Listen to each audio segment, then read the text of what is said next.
बुलढाणा जिल्ह्यामध्ये सतत तिसऱ्या दिवशी या ठिकाणी प्रचंड गारपीट आणि अवकाळी पाऊस झालाय आपण बघू शकतो।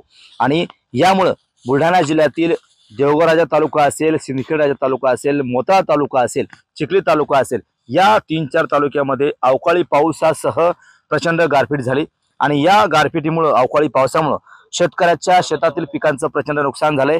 कांदा असेल, ज्वारी असेल, मका असेल, त्यानंतर फळबागा असतील, भाजीपाला असेल, अशा पिकांचे या ठिकाणी मोठं नुकसान झाले।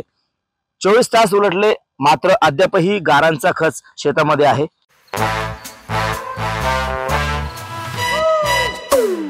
Come, come, my love, please don't say no, baby. Come, my love. V Guard के air coolers extra large cooling pads के साथ जो अच्छों को ठंडा करे। V Guard air coolers, long lasting cooling. शेतकरी आपल्या सोबत आहेत, आपण त्यांना विचारूया।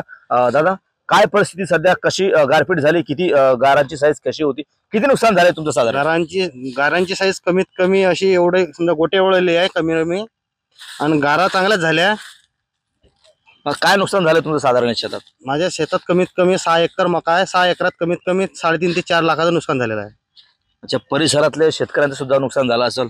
परिसरातल्या शेतकऱ्यांचा हरभरा, समजा काहीचा हरभरा आलेला आहे, काही ज्वारी आहे, काहींचा समजा कांदा आहे, काहींचा समजा आपलं मका पण आहे, काहींचे टमाटे वगैरे, काही भुईमुग आहे।